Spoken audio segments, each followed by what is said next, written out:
네, 안녕하세요. 주식은 역시 기리기리세의 기리시입니다. 안녕하세요, 여러분들. 자, 매주 일요일마다 돌아오는 그 시간입니다. 매주 기리과 함께 이번 주 증시 빠르게 정리하고 다음 주에는 어떤 일이 있을지 빠르게 보고 끝내보도록 하겠습니다. 같이 공부하시죠. 렛츠 기릿!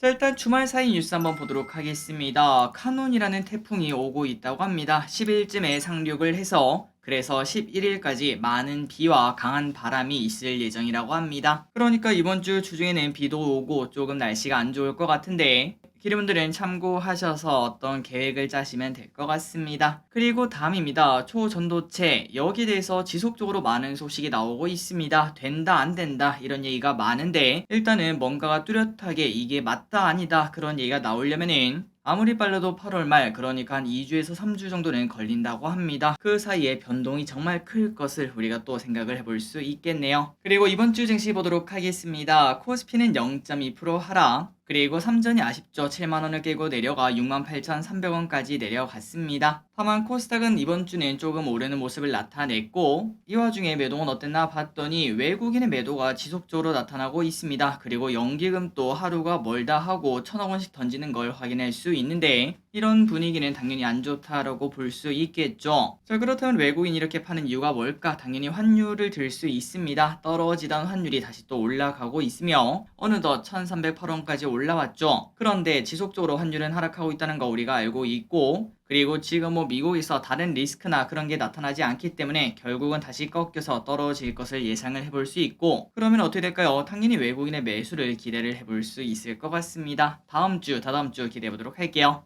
그리고 최근 들어 WTI가 지속적으로 오르고 있습니다. 유가가 계속 올라가는 이 와중에 유가 관련주는 뭐가 있을지 우리가 생각을 해볼 필요가 있고 그리고 플러스 만약에 유가가 85달러까지 넘어가 버린다면은 이것도 인플레 유발하겠다라는 이야기를 당연히 해볼 수 있습니다. 그러면 결국 연말 그 다음에 내년 초까지 또 증시가 안 좋아지는 확률이 분명 있을 수 있으니까 이 부분은 참고하시면 될 것 같습니다. 그렇다면 미국은 금요일날 어떻게 됐나? 잘 나가다가 마지막에는 쭉 미끄러지고 마무리가 되었습니다. 그리고 다음 주 오는 주죠. CPI가 발표가 되는데 여기서 조정이냐 아니면 랠리 지속이냐 이 부분이 정해진다고 하네요. 그리고 코인 시장은 현재 그냥 조용한 모습을 나타내고 있습니다. 이런 것들을 종합적으로 봤을 때 일단 월요일 내일 코스피는 소폭 하락 출발할 가능성이 있을 것 같습니다. 다음 주 증시 전망을 보도록 하겠습니다. 미국 신용 등급 하락 리스크는 다행히도 일단 마무리가 된 모습으로 보이고요. 이 와중에 환율이 좀 튄 부분이 있는데 아까도 말씀드렸다시피 다시 환율이 하락하며 외국인의 매수 그리고 거기에 연동되는 시가총액 상위주의 상승을 기대해 볼 수 있을 것 같습니다. 반도체를 좋아하신다면 반도체 상위주, 만약에 2차전지를 좋아하신다면 2차전지 상위주 등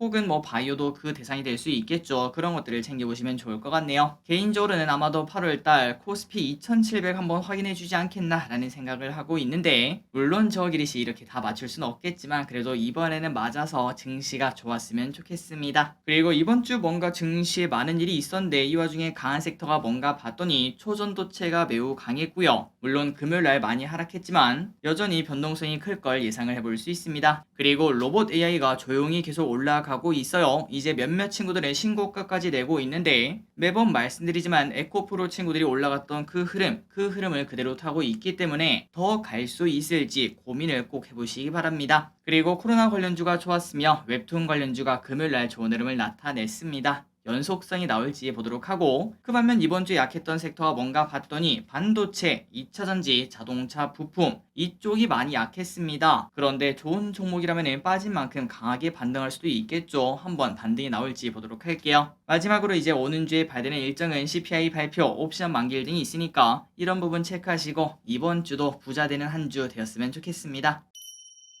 다음입니다. 이번 주 연기금 외국인 지속적으로 매도했는데요. 이 와중에 산 건 뭔지 보도록 할게요. 자, 연기금 무엇을 매수했나? 아모레퍼시픽, 네이버, 삼성전기, SK이노베이션, SOL, 삼바, 삼성 SDS, KB금융, 하나오션 이렇게 매수하는 걸 확인할 수 있고 뭔가 특별한 거는 아모레퍼시픽에 꽤나 많은 매수가 들어갔다는 거 그리고 SK이노베이션이랑 SOL 유가 상승 기대감도 가지고 있는 것도 확인할 수 있네요. 그리고 외국인입니다. 외국인은 무엇을 많이 샀나? 카카오, 삼성엔지니어링, 카카오뱅크, 하이브, SK바사, 아프리카TV, KB금융, 현대차, 삼성물산, 4차전 이렇게 매수하는 걸 확인할 수 있고, 그리고 이 부분은 우리가 지속적으로 확인했죠. 미국의 금리 인상이 끝난다는 기대감이 나오면서 카카오, 네이버 등이 좋은 흐름을 나타내고 있습니다. 그리고 외국인도 카카오와 카카오뱅크를 많이 사는 걸 확인할 수 있네요. 마지막으로 개인입니다. 개인분들은 2주에 뭘 샀나 봤더니 포스코홀딩스, 삼성전자, LG화학, 삼성SDI, 기아, 에코프로, LG전자, 2차전지 소재 ETF, SK하이닉스, LS, LG이노텍 등을 매수하고 있습니다. 다음입니다. 이번 주에 어떤 일이 있었는지 복습해보도록 하겠습니다. 자, 월요일입니다. 중국 제조 PMI가 발표가 되었는데 데이터 자체는 나빴지만 더 나빠지는 게 아니라 슬금슬금 회복하는 모습을 보여줬다고 하죠. 그리고 이 와중에 중국 경기 부양책 나올 거다 이렇게 베팅한 사람들이 많아져서 철강주가 좋은 흐름을 나타내는 걸 확인할 수 있었습니다. 그리고 화요일입니다. 코스피가 연중 최고점을 돌파한 바 있었습니다. 그 다음부터는 조금 빠지는 흐름을 나타냈지만, 그리고 그때 증시를 끌어올린 주체는 AI 그리고 반도체, 네카오 등등 요런 친구들이 좋았다고 하네요. 그리고 그때부터 초전도체가 완전 난리였습니다. 주가가 미칠 듯이 오르는 걸 확인할 수 있고, 수요일에 갑자기 이런 소식이 떠서 증시가 완전 난리가 났죠. 미국 신용 등급이 AA 플러스로 강등이 되었지만 일단 지금까지 봤을 때 나름 잘 회복하는 걸 확인할 수 있습니다. 최근 들어 완성차에 대해서 안 좋은 이야기가 슬금슬금 나오고 있습니다. 혹시나 완성차에 투자하고 계시다면 이 부분은 참고해보시면 좋을 것 같고, 목요일입니다. 코로나 확진자가 늘어난다는 소식이 나오면서 이제 코로나 관련주가 좋은 흐름을 나타냈습니다. 금요일입니다. 원유 감산이 계속된다는 이야기가 나오면서 유가가 계속 올라가는 걸 확인할 수 있습니다. 그리고 일본에서 K 화장품이 유행했다 이런 얘기가 나왔죠. 과연 화장품이 어디까지 갈 수 있을지 보도록 할게요. 마지막으로 네이버 웹툰이 미국에 상장한다라는 이야기가 나왔습니다. 그러자 웹툰 관련주가 또 좋은 흐름을 나타냈고, Y랩이라는 기업은 상한가에 도착한 걸 확인할 수 있습니다. 마지막입니다. 다음 주에 무슨 일이 있을지 예습해보고 끝내보도록 하겠습니다. 다음 주 수요일입니다. 중국 7월 소비자 물가, 생산자 물가가 발표. 목요일입니다. 말복입니다. 벌써 여름이 끝나가네요. 그리고 옵션 만기일이 있고요. MSCI 분기 리뷰가 있습니다. 에코프로, 하나오션, JYP 등이 지수 편입 예상이 된다고 합니다. 미국 7월 소비자 물가 지수 가장 중요합니다. CPI 발표. 그리고 금요일에는 미국 PPI가 발표가 되며 일본 증시가 휴장이라고 합니다. 또한 삼성전자 플립5와 폴드5도 출시를 한다고 하네요. 그리고 실적 발표를 이렇게 정리를 해놨습니다. 기르분들이 투자하고 계신 종목들이 있는지 확인을 해보시면 좋을 것 같고, 3초 뒤에 넘어가도록 할게요.